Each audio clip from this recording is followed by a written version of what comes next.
KSRTCയുടെ business class bus അടുത്തയാഴ്ച നിരത്തിലിറങ്ങും.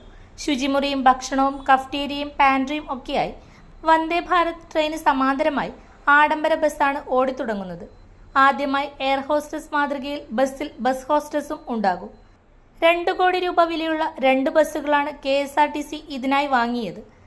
പുലർച്ചെ 5:15 തിരുവനന്തപുരത്തു നിന്നും വന്ദേ ഭാരത് ട്രെയിൻ പുറപ്പെടുന്നതിന് പിന്നാലെ ബസ് കൊച്ചിയിലേക്ക് പുറപ്പെടും.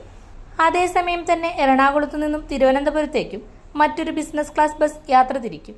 രാവിലെ 10 മുൻപ് എറണാകുളത്തെത്തുന്ന രീതിയിലാണ് ബസ് സർവീസ്. ബസ്സിൽ പ്രത്യേക ടിക്കറ്റ് നിരക്കായിരിക്കും. ഭക്ഷണത്തിനും മറ്റും പ്രത്യേകം പണം നൽകണം. തിരുവനന്തപുരത്തു നിന്നും പുറപ്പെട്ടാൽ കൊല്ലം, ആലപ്പുഴ എന്നിവിടങ്ങളിൽ മാത്രമാണ് സ്റ്റോപ്പ് ഉണ്ടാകുക. ടിക്കറ്റ് നേരത്തെ റിസർവ് ചെയ്യുന്നതിനും സൗകര്യമുണ്ടാകും. റിസർവ് ചെയ്ത എല്ലാ യാത്രക്കാരും എറണാകുളത്തേക്കാണെങ്കിൽ കൊല്ലത്തും ആലപ്പുഴയിലും സ്റ്റോപ്പ് ഉണ്ടാകില്ല.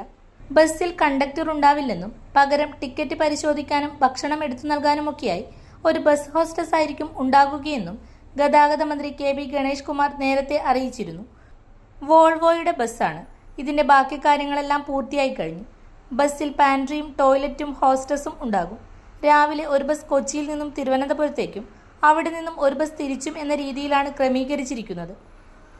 തെരഞ്ഞെടുപ്പിന് മുൻപ് മന്ത്രി KB ഗണേഷ് കുമാർ ബസിന്റെ ഉദ്ഘാടന പ്രഖ്യാപനം നടത്തിയിരുന്നുവെങ്കിലും ഔദ്യോഗികമായി രംഗത്തിറക്കാൻ തിരഞ്ഞെടുപ്പ് പെരുമാറ്റച്ചട്ടം മൂലം സാധിച്ചില്ല.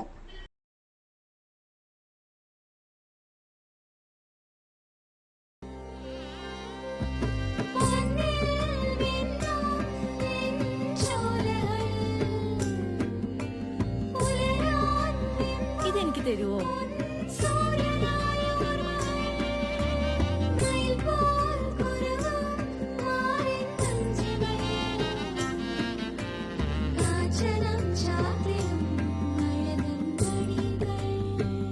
ചില ബന്ധങ്ങൾ പവിത്രമാണ്. കണ്ണും നിറയും മനസ്സും നിറയും. സ്വന്തം ജോസ്കോ ജ്വല്ലേഴ്സ്.